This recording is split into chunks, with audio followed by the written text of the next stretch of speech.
Welcome to the first session on the period from 1994 to 1998, when I left Thailand and moved to the US to work with Citibank in New York. And in this period, 1994 to 1998, I didn't do any disruptive innovation, but it laid the groundwork for the biggest DI of my life, which was with PayPal. So it's quite interesting to understand what happened in this period, because sometimes the foundation for doing um, disruptive innovation can take very long. And you need to understand the country, the context, and then that might lead you to get an idea that ultimately ends up being a disruptive innovation. Okay, so to reach USA, we had a few interesting stories.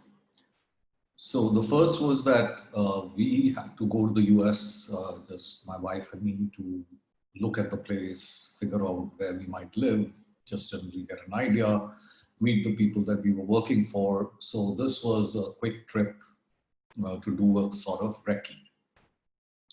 And then we had to go back, and we were going back to Delhi, not to Thailand, because we had to attend a family wedding there. So our son had to fly from Thailand to Delhi, because we were going to pack up Thailand and not go back there. And we were going to go to the US and he was going to go to Delhi. And then we were going to go back to Delhi and join him. And then we would all come back to the US together. So because of the kind of rules Citibank had, we had to book him a ticket in business class to go to Delhi. So Sahil at that point was about 9 years old, and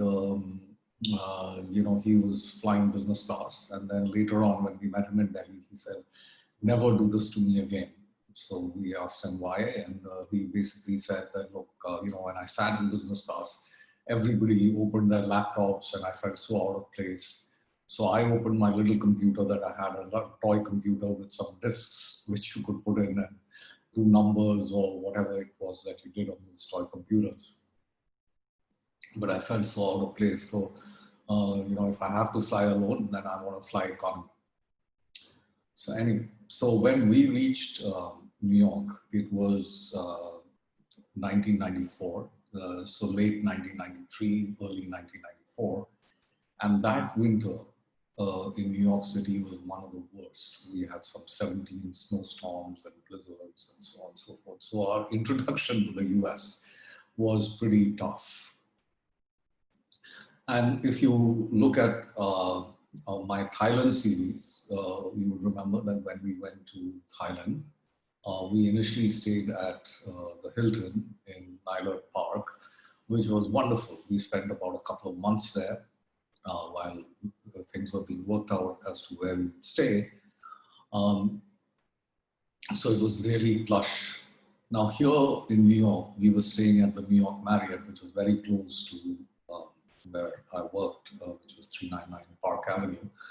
But it was like a downtown New York hotel, and pretty small rooms, and definitely not luxurious, though it was probably more expensive than the Hilton in Bangkok. So, it was fairly rough in New York, with the three of us staying in a hotel room. And in the dead of winter, someone told us that, there was some other approved things which are close by. So Anita went to look at that, and not being used to the New York winter, she didn't dress warm enough. And though it was just a couple of blocks, by the time she reached the place, she couldn't talk. And we had to give her some hot water and stuff like that before she could talk. We also went to see a football game, not a football, sorry, a basketball game in Madison Square Gardens. Um, and like, because we didn't have the appropriate footwear, we were sort of slipping and sliding all over the place. So it took us a little while to get used to New York, the winters. We had never seen snow before, and things like that. But we soon settled down. And then we had to make a big decision that would we stay in Manhattan? Because if we stayed in Manhattan as an international staff, then, you know, our son's school, and so on and so forth, even if he went to a private school, would be paid for by Citibank.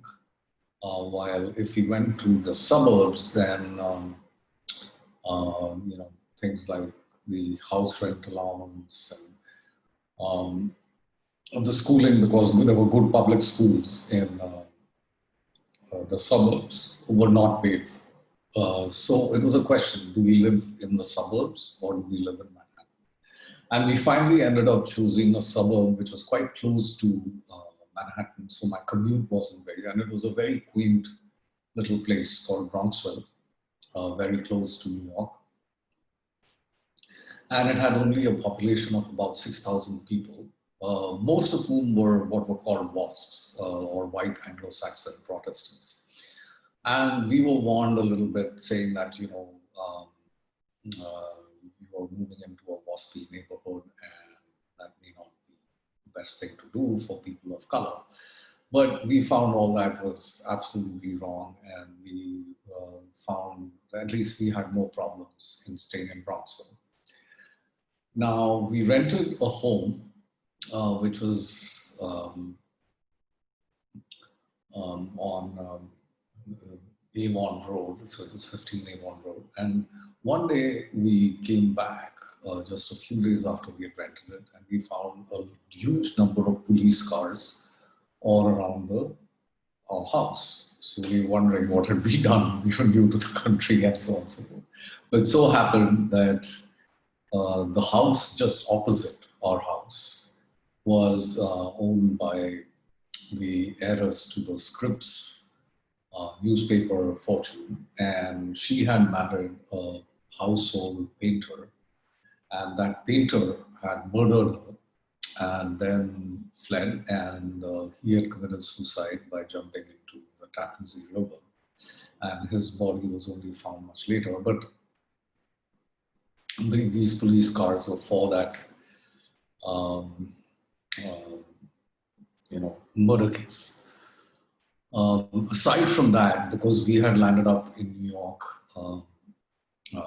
in the December, January, the contracts for clearing snow from your driveway or around your sidewalk were all taken up, and because the winter was so bad, there was no way we could get a contract. So we had to shovel our own snow, and we do that for the driveway because there was no way that we could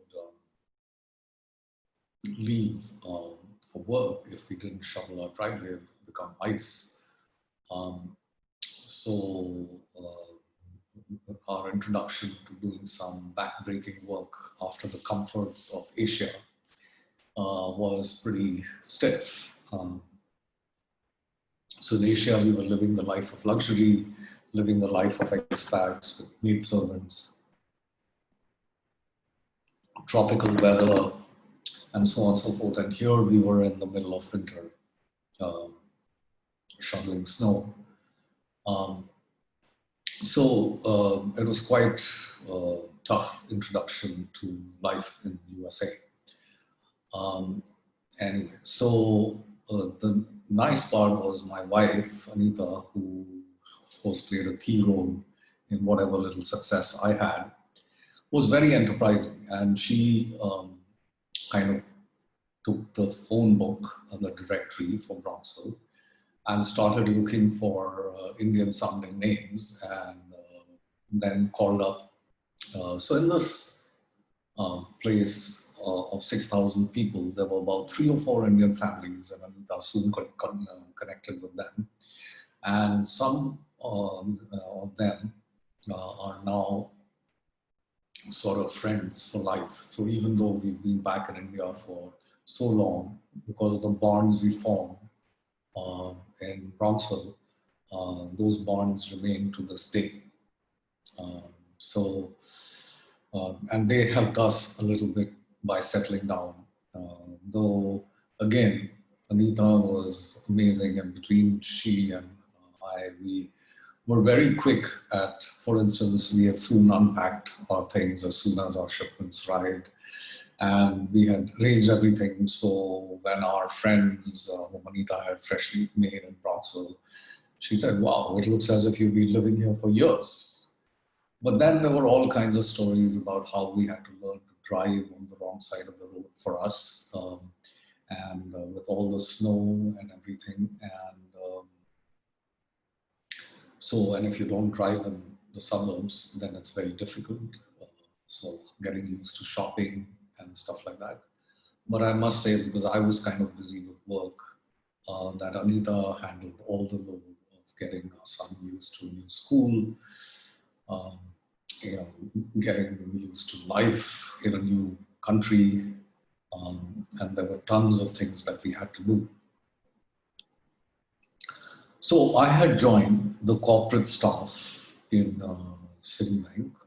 So this was like financial control at the group level, at the corporate level. And one of the things that I was helping with was putting together the worldwide budget for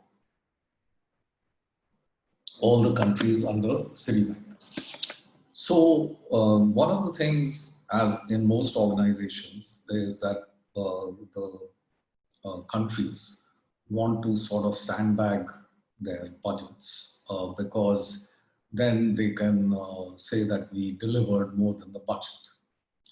So, and the corporate level, you want the budgets to be reasonably high because then you can force the countries to deliver, and their bonuses and things would depend on the budget. And also, when you were talking to analysts and people like that, then it would, if you had good backup and budgeted numbers, it would help a lot. So with this, we ended up having a budgeting exercise. And at this point in time, Citibank was just recovering from a big downturn, which was because of the real estate crisis and sovereign loans that Citibank had done. So it was under very, very tight management. And every month there would be a board meeting, which was very, and 20 executives from around the world were also invited to join this meeting, and all the numbers were discussed very closely. And our office had to prepare all the backup papers for the chairman and the CEO and stuff like that. So we had a lot of work to do, which was quite interesting.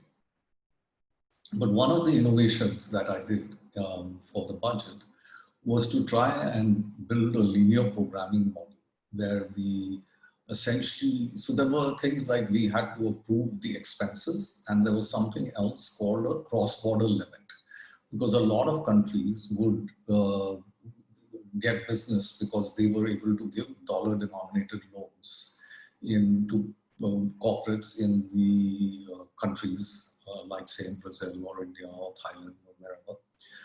And so now these loans, there was a cross-border risk, because if those countries' currencies devalued or there were controls put on it, then this loan could become a bad loan. So every country had a cross-border limit. So our linear program, which was done for the budgets, put the expenses and the cross-border limit as constraints, with some minimum and maximum that we would give. Then we would ask countries as to what is the maximum that you would want and what is the minimum and maximum. And then the objective function was the budgeted revenue. And we, through this exercise, were able to raise the budgeted revenue by $90 million.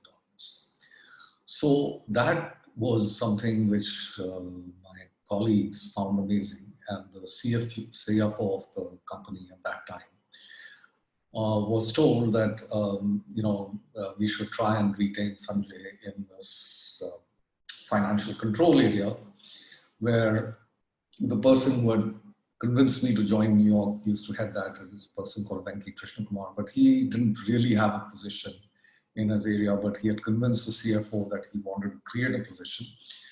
But he had basically got me over to work in an area called benchmarking and re-engineering at the corporate level. So that person who I was supposed to join had agreed to loan me for a certain amount of time to Venki, but then she had said that once this loan is over, then I should come there. But then when the CFO said that he would like to retain me, if I was agreeable, then she said, okay, fine, because the CFO was a very important person in Citibank. So the CFO invited me for breakfast and tried to convince me to stay in the financial control area. But, I always sort of marched to the beat of a different drummer. I didn't see that, the CFO inviting me to be in this critical area would be exceedingly good for my career in Citibank. But I was very fond and quite intrigued by this whole area of benchmarking and re-engineering. So I went and joined that particular area, and I quite enjoyed it. So that's all for now. The story will continue in the next session. Thank you very much for listening.